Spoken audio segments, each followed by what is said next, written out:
வணக்கம். சிம்ம ராசி நேயர்களுக்கு வணக்கம். சிம்ம ராசி ஒரு சிலர்களுக்கு உங்களை சுற்றி சதி திட்டம் தீட்டுவார்கள். கவனமாக இருப்பது நல்லது. காரணம், 8ஆம் இடத்தில்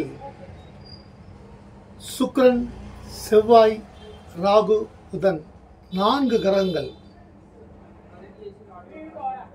உங்கள் ராசிக்கு யோகாதிபதி செவ்வாய் பகவான், அவரும் உங்களுக்கு 8ஆம் இடத்துல மறைஞ்சிருக்கார். சுக்கிரன் மனைவிக்குண்டான கணவனுக்கு உண்டான கிரகம் மறைந்து உள்ளது.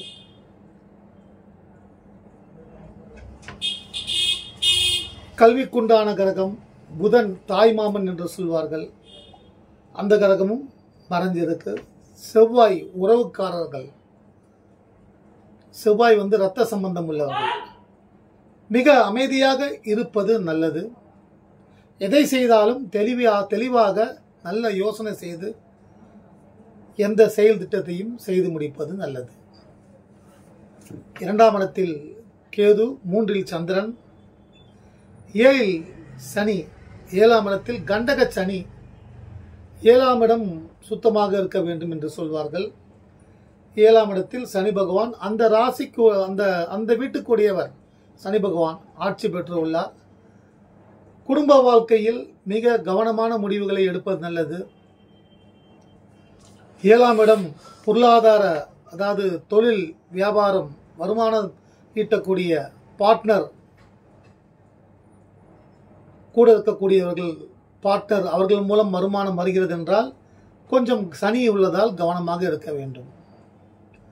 குரு நல்ல இடத்தில் அமர்ந்து உள்ளார். 9இல் குரு. உங்கள் ராசிக்கு அதிபதி சூரிய பகவான் உச்சம் பெற்று உள்ளார். உங்கள் ராசிக்கு ஜீவனஸ்தானாதிபதியும் உச்சம் பெற்று உள்ளார். ஆனால் 8ஆம் இடத்தில் மறைந்து உள்ளார். தேவையில்லாத விஷயங்கள் தேடி வரும். ஏற்கனவே நமக்கு பல பிரச்சனைகள் இருக்கு, பல கமிட்மெண்ட்ஸ் இருக்கு. புதுசா ஒரு தொல்லைகள்லாம் கொடுக்கும் சில விஷயங்கள். அதை நீங்க கவனமாக அது போன்ற ஒரு நெருக்கடிகள் வராமல் பார்த்து கொள்ள வேண்டும். அதற்கு குரு பகவானுக்கு தீபம் ஏற்றி வழிபடுவது நல்லது.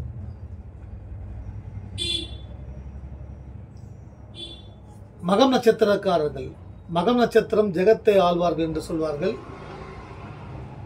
மகம் நட்சத்திரக்காரர்கள் கொஞ்சம் எல்லாருமே தன்னை சுத்தி இருக்கக்கூடியவர்கள் எல்லோரும் கரெக்டா இருக்கணும், தன்னுடைய மேற்பார்வையில் இருக்கணும், தன்னுடைய கட்டுப்பாட்டுக்குள்ள இருக்கணும்னு நினைப்பாங்க. அதுலதான் கொஞ்சம் சிக்கல் இருக்கும். அடுத்தவர்கள் சுதந்திரத்தில், பிரைவசி, அதுல தலையிடாதீங்க. அது அப்படி இருந்தீங்கன்னா நீங்க நல்லா இருப்பீங்க. புதன் பகவானுக்கு தீபம் ஏற்றி வழிபடுவது. புதன் நீச்சம் பெற்று உள்ளார். தன லாபாதிபதி நீச்சம் பெற்று உள்ளார். மருத்துவ செலவுகள், கடன் தொல்லைகள், ஒரு சிலர்களுக்கு தேவையில்லாத காவல்துறை பிரச்சனைகள், அடுத்தவர்களுக்காக உதவி செய்ய போய் அதன் மூலமாக காவல்துறையில் அல்லது நீதிமன்றம் அல்லது பஞ்சாயத்து அல்லது தேவையில்லாமல் உங்களை பற்றி பிறர் தவறாக பேசும் சூழ்நிலையில் ஒரு சிலர்கள் இருக்கலாம். அப்படி இருக்கும் பட்சத்தில் லட்சுமி நரசிம்மருக்கு அழைப்பு அர்ச்சனை செய்து வழிபடுவது நல்லது. சூரிய தசை எப்படி இருக்கும்? மக நட்சத்திரத்தில் பிறந்திருப்பவர்களுக்கு கேது தசை நடந்து கொண்டிருக்கும். கேது தசைக்கு பிறகு சுக்கிர தசை 20 ஆண்டுகள், கிட்டத்தட்ட 27-25 வயசுக்கு மேல பாத்தீங்கன்னா அவங்களுக்கு சூரிய தசை நடக்கும். சூரிய தசை வந்ததுன்னா உங்க ராசிக்கு அதிபதி சூரிய தசை நடந்து கொண்டிருப்பவர்களுக்கு சூரிய பகவான் இப்பொழுது உச்சம் பெற்று இருப்பதால், பாக்கியஸ்தானத்தில் உச்சம் பெற்று இருப்பதால் சில அரசாங்க வேலை கிடைக்க வாய்ப்புகள் உண்டு. அதாவது மக நட்சத்திரக்காரர்களுக்கு சூரிய தசை நடக்குமாயின் அல்லது பூர்வ நட்சத்திரம் சூரிய புத்தி நடக்கும்னா இப்போ அது அரசாங்க வேலைக்கு நீங்க முயற்சி பண்ணீங்கன்னா அரசாங்க வேலை கிடைக்கும். அரசியல், அதில் நீங்கள் உங்களுடைய ப்ரொஃபஷனலே அரசியலாக இருந்ததுன்னா இப்போ அதுக்கு வெற்றிக்கு உண்டான நேரம். சூரிய பகவான் உச்சம் பெற்று உள்ளார். கோபத்தை மட்டும் கட்டுப்படுத்துவது நல்லது. சிம்ம ராசினியர்கள். காதல் பயப்படுமா? காதலித்தவர்கள் திருமணம் வரை எங்கள் காதல் தொடருமா என்றால், குருவின் பார்வை பாக்கியஸ்தானத்தில் இருப்பதால் அது நடக்கக்கூடிய வாய்ப்புகள் உள்ளது. தடங்கல்கள், சிக்கல்கள் நிறைய வரும். அதையெல்லாம் பொறுமையாக ஃபேஸ் பண்ணுவது, பொறுமையாக அவங்கள அதெல்லாம் கையாள்வது நல்லது. சுக்கிரன் என்பது பொதுவாக ஒரு ஜாதகத்தில் மனைவிக்குண்டான கணவனுக்குண்டான கிரகம். அந்த கிரகம் மறைந்து உள்ளது, 8ஆம் இடத்தில் மறைந்து உள்ளது, உச்சம் பெற்று உள்ளது. தைரியம் வீரியம் இளைய சகோதரன் என்று சொல்வார்கள். அதற்குண்டான கிரகம் மறைந்து உள்ளது, உச்சம் பெற்று உள்ளது. ரொம்ப கவனமாக இருப்பது நல்லது. மனைவி கணவன் இவர்கள் இருவருக்குடைய கருத்து வேறுபாடுகள், தேவையில்லாத வாக்குவாதங்கள், அதை வளர்த்துக் கொள்வது தவறுது. எந்த அளவுக்கு பேச்சை சுருக்கி ரத்தனம் போல வாழ்க்கையை சுருக்கி, ரத்தனம் என்பது ஜொலிக்கக்கூடிய தன்மை உள்ளது. அதுபோல நம்ம பேசும் பேச்சில் அடுத்தவர்கள் மகிழ்விக்க வேண்டும். அதுபோன்று அடுத்தவர்கள் நமக்கு மேலும் மேலும் நம்மிடம் பேச ஆசைப்பட வேண்டும். அது போன்ற வார்த்தைகளை பேசுவது நல்லது. சூரிய தசை. சுக்கிர தசை எப்படி இருக்கும்?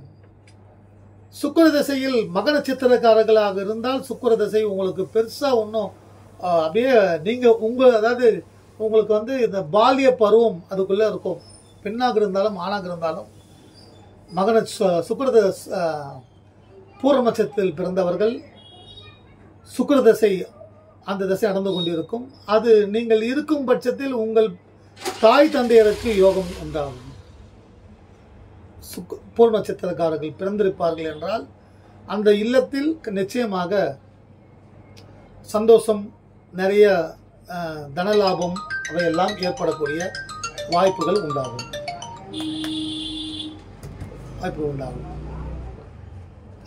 வேலை செய்யும் இடத்தில் ஏதாவது சதி செய்து உங்களை சிக்கலை மாட்டி விடுவார்கள். 7ஆம் இடத்தில் சனி, கண்டக சனி. வருமானம் வரக்கூடிய இடத்தில் சனி உள்ளது. மிகவும் கவனமாக, கையில கிட்ட வர போல இருக்கும், சந்தோஷமா இருப்போம். திடீர்னு பார்த்தீங்கன்னா அந்த பண வரவு அந்த சமயத்தில் உங்களுக்கு வராம தள்ளி போயிடும். அதை வச்சு நீங்க நிறைய கமிட்மெண்ட்ஸ் வச்சிருப்பீங்க. அப்போ அங்க ஒரு நெருக்கடி வந்துடும். அந்த நெருக்கடிகள் உங்களுக்கு வராமல் இருக்க சனீஸ்வர பகவானுக்கு எல் தீபம் ஏற்றி வழிபடுவது நல்லது. சும்மா இருந்தாலே தூண்டி தூண்டி உங்க குடும்ப வாழ்க்கையில அடுத்தவர்கள் தலையிட்டு உங்க நிம்மதியை கெடுத்துருவாங்க. சிம்ம ராசினியர்களுக்கு மனைவி கணவன் இவர்கள் ரொம்ப ஒருத்தர் புரிஞ்சுக்கிட்டு, நமக்கு கண்டக சனி இருக்கு. சிம்ம ராசியாக இந்த பதிவை பார்ப்பவர்கள் சிம்ம ராசி திருமணமானவர்களாக இருந்தால், ஆணாக இருந்தால் மனைவியிடம் அதிகமாக அன்பு காட்டுங்கள். எல்லோரிடமும் பிடிக்காத விஷயங்கள், பிடித்த விஷயங்கள் என்று பல இருக்கும். பிடிக்காத விஷயங்களை பற்றி பேசுவதை விட்டுவிடுங்கள். பிடித்த விஷயங்களை பற்றி நிறைய பேசுங்க. உங்க அன்பு பலமாகும். சந்திர தசை நடந்து கொண்டிருந்தால் உங்களுக்கு விரையாதிபதி திசை, சந்திர திசை, சந்திர புத்தி உங்களுக்கு நடக்குதுன்னா தாயார் மூலமாக மருத்துவ செலவுகள் ஏற்படும். ஸ்தானாதிபதி திசை, தாயார் மூலமாக மருத்துவ செலவுகள், அல்லது ஒரு வீட்டில் ஒரு 3 பிள்ளைகள் இருந்தாங்கன்னா உங்களுக்கும் அப்போ அதாவது உங்களுடைய மூத்த சகோதரனோ அல்லது இளைய சகோதரனோ சகோதரியோ அவர்கள் மீது காட்டும் அன்பு உங்கள் மீதும் காட்டுவார்கள். ஆனால் உங்கள் மனதிற்கு, உங்கள் பார்வைக்கு அந்த அன்பு வேறுபடும். என்ன மட்டும் ஓர வஞ்சனை பண்றாங்க அப்படின்னு ஒரு சூழ்நிலை வரும். நவகிரகத்தில் இருக்கக்கூடிய சந்திர பகவானை வழிபடுவது, ஒவ்வொரு கோயிலிலும் நவகிரகங்கள் இருப்பதற்கு காரணம் அதுதான். எந்த கிரகங்கள் மூலம் பலவீனமாக நாம் ஜாதக கட்டத்தில் உள்ளதோ அதற்கு அந்த தெய்வத்தை வழிபட்டால் அதற்குண்டான சக்தி கூடுதலாக உடம்பில் இறங்கி எதை நாம் தேடுகிறோமோ அது நமக்கு சந்தோஷமாக கிடைக்கும். தாயின் அன்பு பாசம் கிடைக்கும். குரு, அதாவது உங்களுக்கு எந்த எந்த தசையாக இருந்தாலும் உங்களுக்கு குரு புத்தி வருதுன்னா உஷாரா இருங்க. குரு புத்தி நேரத்தில் உங்களுக்கு நீங்க வந்து கேது தசை பிறந்திருக்கும் நேரம், அதிலும் குரு புத்தி வரும். சுக்கிர தசை, எல்லா தசையிலும் குரு புத்தி, எல்லா புத்தியும் வரும். சூரிய தசை நடந்து கொண்டிருந்தால் உங்களுக்கு வந்து ஒரு 28-29 வயசு அப்படின்னா சூரிய தசை நடக்கும். ஒரு 33 வயசுக்கு மேல பாத்தீங்கன்னா உங்களுக்கு சந்திர தசை நடக்கும். அதுலயும் குரு புத்தி வரும். ரொம்ப ரொம்ப கவனமாக இருக்கும். அந்த சமயத்துல ஈஸியா ஏமாற்றிடுவாங்க, சிக்கல்ல மாட்டிப்போம். எட்டுக்குடையவன் புத்தி அது. அப்ப அந்த சமயத்துல எந்த சிக்கலும் மாட்டாமல் இருப்பதற்கு நவகிரகத்தில் இருக்கக்கூடிய குரு பகவானை வழிபடுவது நல்லது. அதாவது சிம்ம ராசிக்காரர்கள் வந்து எப்படியாவது வாழ்க்கையில் ஜெயித்து விட வேண்டும் என்ற எண்ணம் அதிகமாக இருக்கும். ஆனால் உங்கள் சூழ்நிலை ஒன்று மாற்றி சிக்கல்கள், ஏதாவது ஒரு சிக்கல்கள் வந்து உங்கள் நிம்மதி இழக்க செய்து விடும்.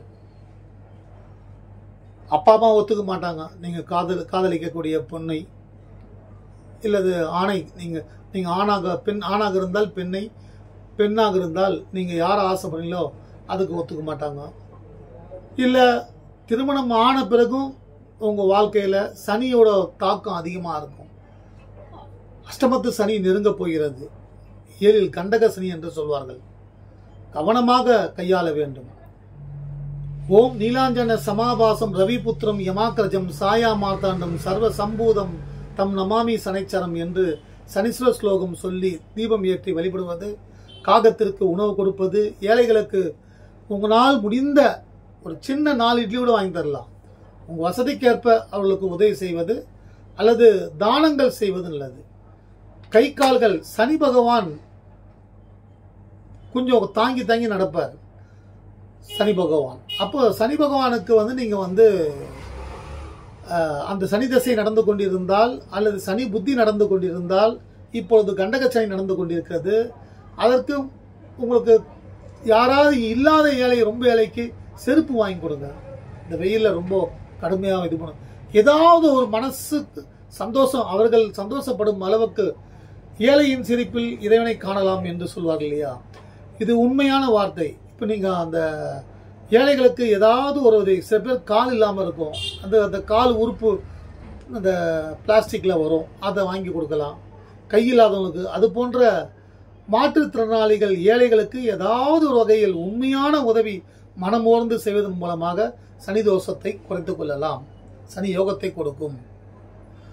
வருமானம் வரக்கூடிய வேலை எதுவாக இருப்பினும் உங்களுக்கு, நீங்க அரசாங்க பணியில் இருந்தாலும் அல்லது தனியார் நிறுவனங்களில் பணிபுரிந்தாலும், நீங்க சுயேட்சையா நீங்க வந்து சுயமா நீங்க சுய தொழில் சுய வியாபாரம் செய்து கொண்டிருந்தால் குருவின் பார்வை சிறப்பாக உள்ளது. ஆனால் அதே சமயம் மிக மிக மிக கவனமாக இருக்க வேண்டும். சிம்மராசி தாயாக தந்தையாக இருந்தால் இப்பொழுது இந்த நேரத்தில் உங்கள் வீட்டில் திருமணம் நடக்கக்கூடிய, உங்கள் பிள்ளைகளுக்கு திருமணம் நடத்தி வைக்கக்கூடிய நேரம், அல்லது உங்க பேர பிள்ளைகளுக்கு பேத்திக்கோ திருமணம் செய்ய வைக்கக்கூடிய நேரம். 5ஆம் இடத்தில் குரு பார்வை, பூர்வ புண்ணியஸ்தானம் மீது குரு பார்வை பார்த்து கொண்டிருக்கிறது. மாணவ மாணவிகளுக்கு இப்போ இன்னும் ஒரு 13, அதாவது மே மாதம் 13ஆம் தேதிக்கு மேல உங்களுக்கு புதன் நகர்ந்து விடுகிறார், பாக்கியஸ்தானத்தில் வருவார். மாணவ மாணவிகளுக்கு எந்த தடையும் இருக்காது. கல்வியில் நீங்கள் எதிர்பார்த்த எந்தெந்த ஆசைப்படுறீங்களோ அதெல்லாம் உங்களுக்கு நடக்கும். அப்பா அம்மா உங்களுக்குள்ள வந்து ஏதாவது ஒரு உங்க கல்விக்கு தடையாவது, அதாவது இந்த படிப்பு தான் படிப்பேன், இந்த படிப்பு தான் படிக்கணும் அப்படின்னு ஒரு நிர்பந்தம் இருந்தால் அவையெல்லாம் விலகி அதே தாய் தந்தையர் மூலமாக சுற்றி இருப்பவர்கள், கல்வி கற்றுக் கொடுக்கக்கூடிய ஆசான்கள் அல்லது சக நண்பர்கள் மூலமாக கல்விக்கு என்னென்னலாம் உதவி கிடைக்க வேண்டுமோ அந்த உதவியெல்லாம் கிடைக்கும். இந்த நேரம் லட்சுமி நரசிம்மரை எப்பொழுதும் வழிபடுங்கள். கணவன் மனைவி உறவில் பாதிப்புகள் வராது. வழக்குகள் டைவர்ஸ் கேஸ் இருந்ததுன்னா நீங்க வந்து லட்சுமி நரசிம்மரை வழிபட்டால் அந்த டைவர்ஸ் கேஸ் கூட உங்களுக்கு வந்து டிஸ்மிஸ் ஆகி உங்களுக்கு வந்து நீங்க மறுபடியும் மீண்டும் ஒன்றாக சேர்ந்து வரக்கூடிய அருளை அந்த லட்சுமி நரசிம்மர் கொடுப்பார். அந்த லட்சுமி நரசிம்மரோட ஸ்லோகம் பார்த்தீங்கன்னா, ஓம் உக்ரம் வீரம் மகாவிஷ்ணும் ஜுவலந்தம் சர்வத்தோமுகம் நரசிம்மம் பீசனம் பத்திரம் மிருத்யும் மிருத்யும் நமாம் யகம் என்ற ஸ்லோகம் சொல்லி, அந்த ஸ்லோகம் சொல்லும் பொழுது உங்களுக்கு சுத்தி இருக்கக்கூடிய கெட்டது விலகும். உங்க மனசு தெளிவா இருக்கும். எதை செய்யணும் எதை செய்யக்கூடாதுன்றது உங்களுக்கு இயற்கையாகவே உங்களுக்குள் ஒரு நண்பன் மூளையாக இருந்து செயல்படுவான். லட்சுமி நரசிம்மர். மனைவி உங்கள் மீது கோபம் கொண்டிருந்தால் லட்சுமி நரசிம்மர் இந்த கோபத்தை கட்டுப்படுத்தி உங்களுக்குள் நட்பை உருவாக்கி விடுவார். முழு மனதோடு லட்சுமி நரசிம்மரை வழிபடுங்கள். உங்கள் ராசிக்கு எஜமானம் லட்சுமி நரசிம்மர் தான். சூரிய நமஸ்காரம் செய்வதன் மூலமாக உடம்பில் நோய் இல்லாமல் எந்த ஒரு பிரச்சனைகள் வராமல் தடுத்து கொள்ளலாம். நோய் என்ற தாக்கம் உங்களை தாக்காமல் இருக்க பொதுவாக எல்லா ராசிக்காரர்களும் சூரிய நமஸ்காரம் செய்வது, காலையில் எழுந்தவுடன் சூரிய பகவானை பார்த்து, அந்த இளம் வெயிலில் சிகப்பா இருக்கும் சூரியன், அந்த சமயம் அந்த கதிர்கள் உடம்பில் பாய்ந்தால் உறுப்புகள் சக்தி பெறும். எந்தவித பாதிப்பு கிருமிகள் ஏதாவது இருந்தால் அவையெல்லாம் அழிந்துவிடும். நலமாக வாழலாம். குழந்தை பாக்கியம் உண்டாகும்.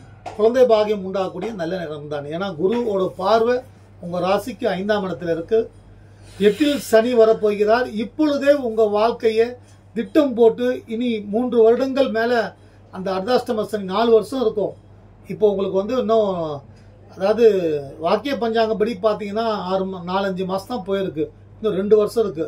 அப்போ மொத்தம் 2 4 5 வருஷம், 5 வருஷத்துல 4 வருஷம் 6 மாசம் போய்க்குது. திருப்பும் 4.5 வருஷம் இருக்கு இந்த சனியோட தாக்கம். இதெல்லாம் உங்களுக்கு பாதிப்பு வராம இருக்க நீங்க சனீஸ்வர பகவானுக்கு எல்தீபம் ஏற்றி வழிபடுங்கள். மகாவிஷ்ணு பெருமாளுக்கு துளசி அர்ச்சனை செய்யுங்கள். சிம்ம ராசி நேயர்களுக்கு இனி நல்ல காலமே. உங்கள் வாழ்க்கை வெளிச்சமடையும், சந்தோஷம் வரும், தடைகள் விலகும். யோசனை செய்து எதையும் செய்வது நல்லது. எல்லோரிடமே இன்னும் அடுத்தவர்கள் குடும்ப வாழ்க்கையில் தயவு செய்து ஏதோ ஒரு உதவும் மனப்பான்மையில ஏதோ நீங்க சொல்ற சொல்லு அது அடுத்த குடும்பத்தில் இருக்கக்கூடிய கணவனுக்கோ மனைவிக்கோ பாதகமாக உங்களுக்கு கெட்ட பேர் வந்துடும். அடுத்தவங்க வாழ்க்கையில நம்ம தலையிடவே கூடாது. உதவி செய்யலாம், அது நன்மை. தர்மம் செய்யலாம், அது புண்ணியம். சிம்மராசி தெளிவாக தெளிவாக எந்த செயலும் செய்தால் உங்களுக்கு வெற்றி உண்டாகும். வாழ்க வாழ்க. திருச்செந்தூர் முருகப்பெருமான் அருளால் உங்கள் வாழ்க்கை வெளிச்சமடையட்டும், நன்மை நடக்கட்டும். நீங்கள் எதையெல்லாம் நினைக்கிறீர்களோ, வயதில் மூத்தவர்கள் லட்சுமி நரசிம்மரை வழிபடுங்கள், ஆஞ்சநேயர் பகவானை வழிபடுங்கள், தோஷங்கள் விலகும், யோகம் பெறலாம். வாழ்த்துக்கள் சிம்ம ராசிக்கு நேயர்களுக்கு. வாழ்க வாழ்க.